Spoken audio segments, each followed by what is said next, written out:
modern society has always been based on capitalism, but its influence has been stronger in the past decades. In this video, we will discuss how consumerism may have made our lives worse by comparing the contributions from the two videos, the Minimalists, Less is Now, and the Story of Stuff. In Story of Stuff, Leonard critiques our consumerist society by connecting environmental and social problems with our current production and consumer patterns. She says that the material economy causes a strain on our natural resources, and this scenario can only be kept for so long if we keep our current consuming habits. It is an exploitation system designed to be linear and exponential on a planet with finite resources.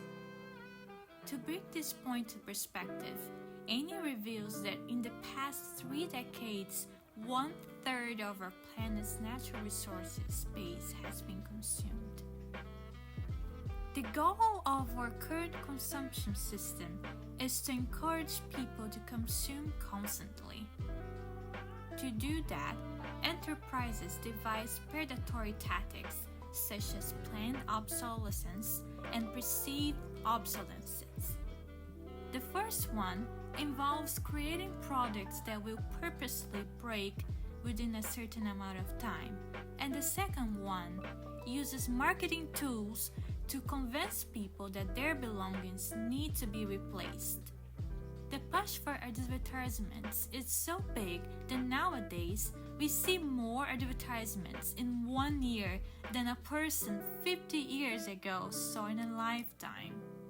At this point, it's possible to start correlating both videos, as both delve deeper into company strategies to convince us to buy more by using advertisements on the media.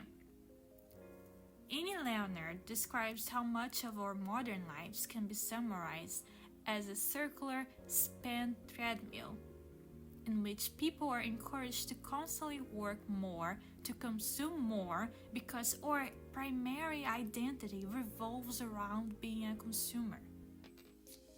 To do that, companies use ads to manipulate our behavior, because the point of the ad is to make us uncomfortable with what we have. In the Minimalists, Joshua Millburn describes this technique as deafened advertisement, in which ads bombard the viewer's senses to make them feel lesser than they are, and the only way to fix it is by consuming. Following this logic, if I can get you, the consumer, to choose before you can think, I'm going to get you to buy things you don't need. According to these manipulation techniques, the buyer is convinced to validate their sense of being by buying products that he or she doesn't need to sustain an exploitation cycle that does not bring any real value to people's lives. Instead, it takes away their precious time and finite natural resources to benefit a handful of wealthy executives. As people spend more time working to buy more products, they consume their most treasured item, their time.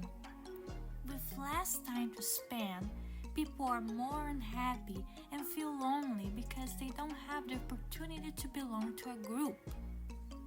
Belonging to a community is the normal way of being enough, of feeling safe and secure. It is a healthy reference point to have. Without it, we risk misplacing our desire for belonging and satisfaction by buying stuff. Our misplaced satisfaction feeds an endless consumerism cycle.